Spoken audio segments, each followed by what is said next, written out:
اے مکے والے کافر بیت اللہ دا غلام پکڑ کے کی کہن لگے نے کہندے نے اللہ سونیا اگر قرآن سچا ہے اگر نبی سچا ہے پھر آسمان تو ساڑھے تے پتھران دی بارش پا دے یا دردناک عذاب نازل کر دے. کون کہہ رہے ہیں؟ مکے والے غلاف کعبہ پکڑ کے اگر نبی سچا ہے ساڑھے تے پتھران دی بارش نازل کر دے اگر قرآن سچا ہے دردناک عذاب لے آ.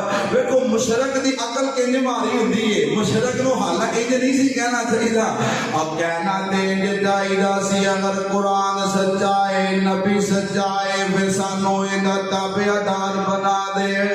کہن لگے اگر قرآن سچا ہے نبی سچا ہے ساڑھے تے عذاب نازل کر دے. اب مشرکین مکہ نے رب کو غلاف کعبہ پکڑ کے عذاب دا مطالبہ کیتا ہے تے اللہ پاک نے جواب کی دیتا ہے. قرآن سنیا دے فرمایا وما کان اللہ وما کان اللہ لیعذبہم وانت فیہم. اے مکے والے اس بستی دے اندر تے اس مکے دے اندر تے عرب دے اندر میرا نبی موجود ہے. میں رب عذاب نازل کر سکدا جتھے نبی پاک موجود رحمت للعالمین نبی ہوئے اتھے رب عذاب نازل نہیں دے کردا. اللہ پاک نے فرمایا میں عذاب نازل نہیں کرنا کیونکہ اتھے میرا نبی موجود ہے.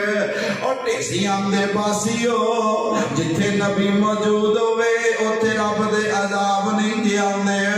آج ساڑھے اندر نبی پاک موجود نہیں تا واسطے عذاب آندے نے.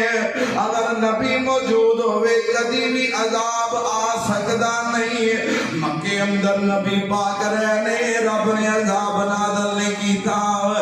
جدو میرے نبی پاک مدینے گئے نے مدینے عذاب آندے سن وباواں پھیل دیاں سن. مدینے دا نام یثرب سی. میرے نبی گئے نے مدینہ بن گیا ہے. اللہ پاک نے ساریاں وباواں بھی تے ساریاں بیماریاں بھی مدینے